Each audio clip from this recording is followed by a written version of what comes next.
Welcome to VSB News Online for Tuesday, December 2nd. I'm Peter Cattell. It's official.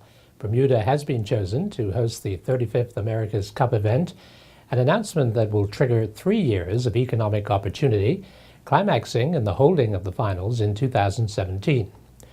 Already an advance guard has toured the island's private schools, looking for an estimated 120 places for the next 3 years. Executive homes that have lain empty for years have been rented, and pleasure craft, hotel rooms, and taxis are being booked. It was an exciting moment for the Bermuda team this morning when General Harvey Schiller told the crowded press conference that Bermuda had got the nod. And Premier Michael Dunkley was the first dignitary to be brought out. VSB News' Brian Darby suggested to him later that not every Bermudian will have realized the enormity of Bermuda's achievement. I'm sure they do. I'm sure that many people understand the significance of the announcement today and the importance of the America's Cup and our relationship with them going forward. I'm sure there are other people who are just tuning into the America's Cup, but when they see some of the footage of the race in San Francisco last year and some of the excitement that's around it and how this sport has developed, they will see that we are in for a special treat over the next couple of years. Everyone needs to rally around and make sure we build it in the appropriate way, and it'll be a wonderful experience. Now, you're planning a celebration tomorrow. Tell me about it. Well, we're planning to have the Cup come to Bermuda tomorrow afternoon, and I'll accept it at the Cabinet office, and then we'll introduce the Cup to the people of Bermuda down on Front Street, because America's Cup has always been very keen to get involved in our communities and to develop something that is lasting even after the Cup is gone. And so we're going to start this process tomorrow, and we're going to have a bit of a party while we do it. They're certainly excited. Some of them have been to Bermuda before. Some of the America's Cup people haven't. So they've heard so many stories about it. So it's going to be a great opportunity. And I just invite all Bermudians to come out, learn a little bit more about the America's Cup, and get ready for the next 3 years. And you've chosen Dockyard. Dockyard is going to be the site for the event village, spectacular site. We're certainly pleased that it will fit right in with the plans that the government has to restore and continue to evolve Dockyard. And the America's Cup think it's a perfect venue where you can have the event village right there. You can see all the racing right from the waterfront, or you can get out on the ocean. So it's going to be a tremendous experience for everyone. And from the economic point of view, it's going to be trickle-down effect, I suspect. Well, I don't really like to use those words. I think that everyone is involved in the process. They'll employ many people across the spectrum, from lawyers right the way through to transportation people, housing. They'll take, I'm sure everyone involved in the marine environment will have opportunities during the America's Cup. It is a great stimulus for Bermuda, and it's something that, as Minister Gibbons and his colleagues put the package together, we want to make sure that it was certainly sustainable and an investment in Bermuda going forward. And we think we've struck a win-win situation for Bermuda and the America's Cup. Do we have to put money up for this?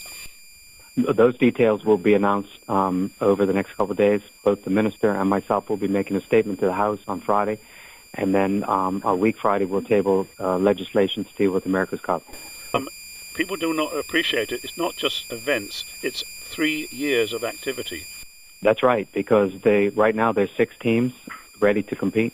There's a real potential there could be 1 or 2 other teams, and they have to get to the final where somebody challenges the America's team who hold the trophy. The America's team will set up in Bermuda. They'll be practicing in Bermuda for the next 3 years. So if these teams become part of our society, and that's what makes this event so special. Also on the phone was Dr. Grant Gibbons, Minister of Economic Development, who chaired the committee that made the winning bid for the event.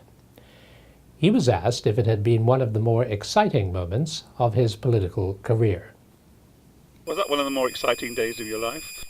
Absolutely tremendous day. I mean, you feel so proud to see some of the pictures of Bermuda and just the excitement around it. I'm sure you probably were watching part of it on the streaming, but just a great day, and I think, as the Premier said, an enormous opportunity for Bermuda as well. And there seemed to be almost a welcoming air coming from the press for a change. Yeah, I think everybody seemed to be quite supportive, and I think we were very pleased to hear all the teams were, enthusiastic. Obviously, some of them, Sir Ben Ainsley and Some of the others had actually raced quite a bit in Bermuda. Jimmy Spithill had been there, so I think they're really looking forward to it. Was the sense I got from the room today. As I said to the Premier, people have got to realise this is not just a one-off like a Newport New race. This is 3 years. That's right. We're already, sort of, I think, making arrangements. Some of the America's Cup Event Authority will be moving in very early in the new year. They'll be setting up a base, and more people will come. And of course, as you probably heard today, a lot of these different teams will be sort of looking to sort of move in with family and others. And they'll, of course, I think, present lots of opportunities for Bermudians across a whole series of areas. So I think it's very exciting, and I think it's going to have a huge economic impact as well, not even getting into the issue of the visibility. I mean, this is a global event, and I think, you look at the teams and you look at the interest that's going to be, it's going to follow them from a lot of different countries and around the world. It's tremendous. And back home, opposition leader Mark Bean said his party joined all Bermudians in celebrating the island's acquisition of the much-coveted America's Cup. Like the PGA Grand Slam before it, he said, the Cup will provide a golden opportunity to showcase Bermuda's beauty and hospitality while increasing visitor arrivals and jobs. We believe, said Mr. Bean, that the America's Cup and our island home are a partnership that works for Bermuda and works for Bermudians. And we encourage all to do everything we can to make this a success. The Bermuda Business Development Agency said it was thrilled to hear the news, as it would give Bermuda an unparalleled platform to speak to a broad international financial community. The island's hospitality will have breathed a sigh of relief today when news of the decision to award Bermuda the America's Cup events over the next 3 years was received. The news also sparked this reaction from the Green family, whose Fairmont Hamilton Princess Hotel will play a pivotal role in the coming experience. VSB News' Brian Darby has the Green family's statement.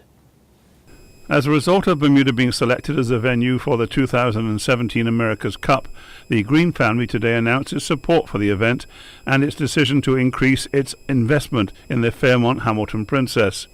Alexander Green, on behalf of the family, said, "We would like to congratulate the government on securing this event for Bermuda. We are incredibly excited about the opportunity that such a high-profile event brings to the island, both in terms of exposure and additional visitors. It is the most competitive sailing race in the world and is followed internationally by millions of people." Andrew Green, on behalf of the family, commented, "The Fairmont Hamilton Princess has already seen a strong demand for rooms for the America's Cup World Series next October. As a result of this interest, we are pleased to increase our hotel renovation budget by $1 million so that the penthouse suites will be ready to host guests visiting for the America's Cup and beyond."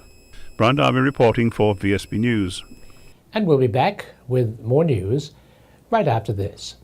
The Marketplace Food Court is you and your family's one-stop shop. Start your day at the Breakfast Bar with omelets made to order and traditional Bermuda codfish breakfast. The chefs will cook lunch and dinner to your liking.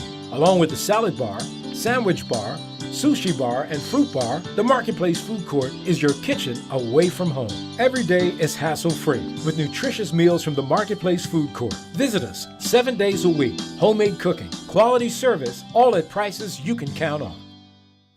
The America's Cup, the oldest trophy in international sport, arrives in Bermuda tomorrow on board a private jet to enable Sir Russell Coutts, General Harvey Schiller, and the Oracle team to present it to the island that they have picked to hold the 35th America's Cup event. The Cup will be presented to Premier Michael Dunkley at 3 p.m., having been driven from the airport to the Cabinet after visiting many of the island's schools. Then, starting at 5:30 p.m. on Front Street, an America's Cup block party will be held with the help of the Regiment Band, Fire Dancers, Working Title Band, the Gombays, Cannon, and at 8 p.m. a fireworks display. Said Premier Dunkley, "The party will give us all an opportunity to come out and celebrate this monumental achievement in a spirit of unity." Noted author, professor, and researcher Dr. Edward Crook holds a free public forum this Thursday on the subject of shared parenting. Today he addressed Hamilton Rotarians on the subject And VSB's Charles Webb asked him about the risks and benefits of shared parenting. Well, I see relatively few risks, and I see a lot of benefits, but the most obvious risk is ongoing high conflict, but particularly family violence situations where there's substantiated violence or child abuse. Shared parenting is not in the best interest of children, clearly. But in all other cases, it is to children's benefits because it maintains children's relationships with each parent. It allows children to enjoy the warmth and nurture and care from both parents and spend as much time in parental care as possible. But it's also an arrangement where the research shows that parental conflict levels go down over time. So when we have one parent being the primary caregiver and the other one feeling disenfranchised from a child's life, that's a surefire recipe for ongoing conflict. And it's really not in children's best interest to be exposed to prolonged, intense conflict between parents, with one parent striving and fighting for more access time and the other one trying to limit that time. What about absent fathers, or what we call in Bermuda deadbeat dads? Yeah. Well, I think you have to distinguish between the two. Most absent fathers are not deadbeat dads. They're absent involuntarily. It's not their choice to be absent. They're forced out of their children's lives. And that's the bigger problem, in my view. Deadbeat dads, I think, are the minority. And we really ought to be encouraging fathers both in two-parent families and all other fathers who don't live with their children to be much more involved in children's lives, because children need both parents for their optimal development and their well-being. Both parents bring something unique to a child's growth and development. The forum is at St. Teresa's Cathedral Hall Thursday from 6:30 to 9:30, hosted by Childwatch. Dr. Cook will also address a panel of local professionals on the subject of shared parenting. It's a golden opportunity for DIYers and even experienced carpenters who want to improve their skills. The Woodworks Carpentry Training Center at Southside in St. David's will next month be the venue for a program designed to help all concerned in this area. Project manager Kristen White tells VSB's Charles Webb what's being offered in the spacious, tool-laden workshop. In January, we plan to reopen the workshop with full classes. So during the day, 3 days a week, there will be a career carpentry course. So that's 3 full days a week. And because of our sponsors, Bank of Bermuda Foundation, Fidelity, a number of different groups have come on to support this course.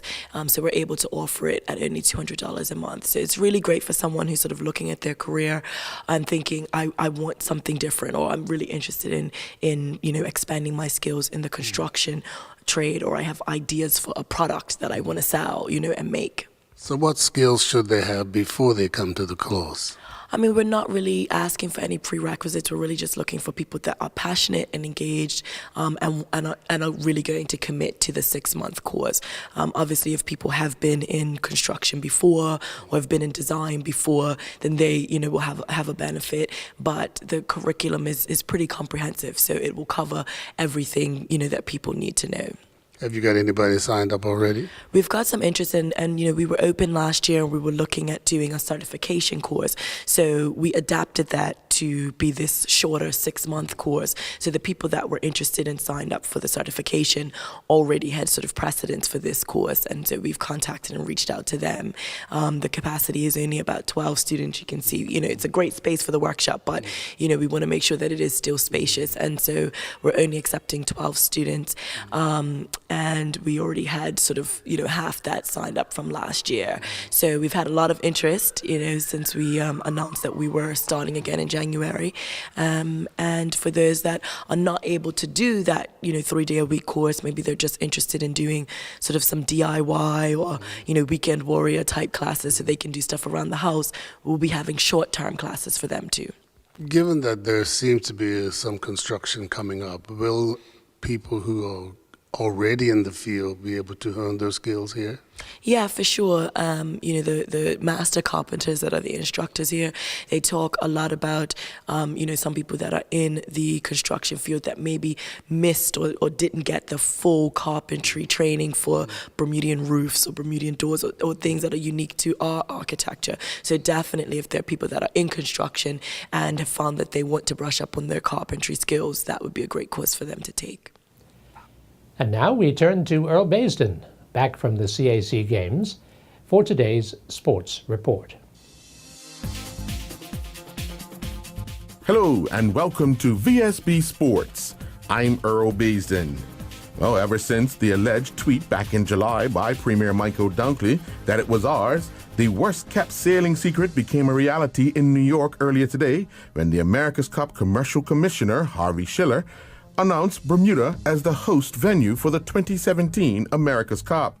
In 2013, Oracle Team USA staged a dramatic comeback in winning in the San Francisco Bay. Thousands of jubilant supporters cheered the America's team and the defending champions as they plowed past the finish line 44 seconds ahead of Emirates Team New Zealand, sealing one of the most memorable victories in the Cup's 162-year history. Something Bermuda in 2017 will be looking for. Last night at the Devonshire Recreation Club, no one would have thought that this First Division match between Wolves and Crossroads would see a total of 8 goals scored, nor would they have put money on Wolves winning by 6 goals.